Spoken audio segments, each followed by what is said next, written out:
Thank you, President. My question is for the Minister for Housing and Building. The Federal Housing Minister, Claire O'Neil, recently stated that their government does not want to see house prices go down. Rather, they want sustainable price growth. Meanwhile, in Victoria, finding an affordable home has never been harder. According to Victoria's own housing statement, families on a median income can afford fewer homes than ever before, and since the early 2000s, the average time to save for a deposit has almost doubled. So my question is, will the Minister commit to making housing prices in Victoria cheaper? Minister. Thank you, President. Thank you, Ms Payne, for your question. And it is a question that draws on themes which cover a number of portfolios. But what I would like to do is to acknowledge at the outset a number of the challenges that are being faced, not just in Victoria, but all around Australia. Financial pressure and distress being experienced by people who are homeowners with mortgages or people in private rental. And we know that mortgage stress and rental stress are causing an enormous amount of pain for people.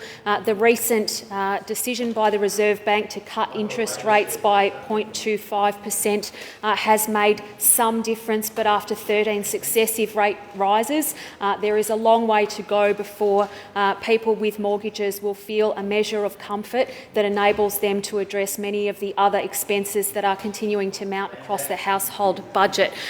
Ms Payne, what I would also say is that rental affordability has been one of the significant driving factors to financial stress. And again, when we apply that 30% framework to what it is that people are paying in their rent, we can see that all too often people are having to resort to a range of different approaches to meet the charges associated with rent, whether that's taking on tenants to live under the same roof, families living together, or people needing to move rental properties on a semi-regular or periodical basis when rent increases are announced for the purpose of their leases. So we can see that that pressure is coming from a range of different places.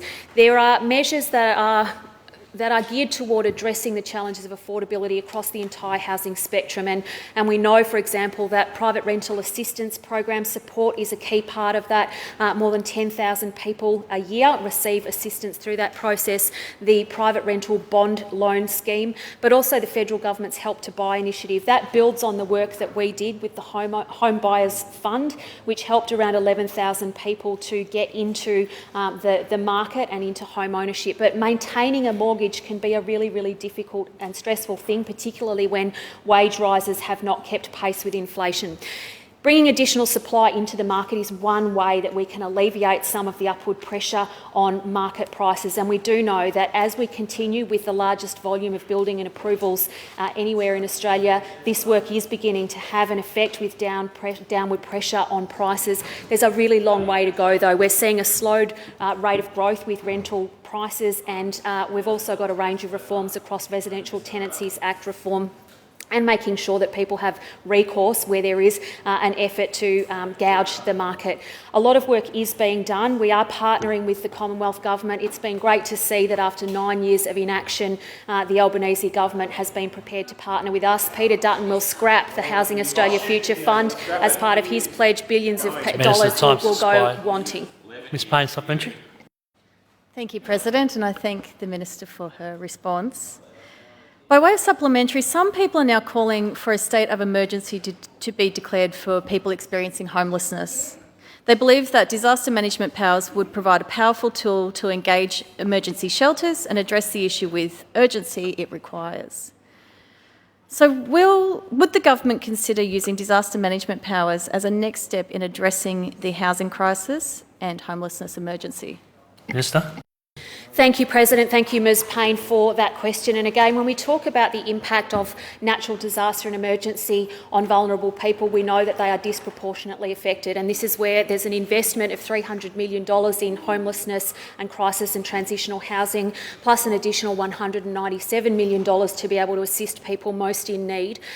There are a range of additional measures that are intended to support people. Again, I will go to a very specific experience of people, victims, survivors of family violence, violence are vastly overrepresented in the statistics around homelessness and rough sleeping. And again, it's about wraparound support. So whether it's refuges and bringing those additional transitional accommodation facilities online, or whether it's partnering with housing and homelessness organisations for that immediate respite, I'd be really happy to perhaps look into that a bit further. I'm not able to answer the question around emergency services powers and how they might relate to addressing homelessness, but the objective being to reduce homelessness, we can absolutely talk through that. I'd welcome an opportunity to have that conversation.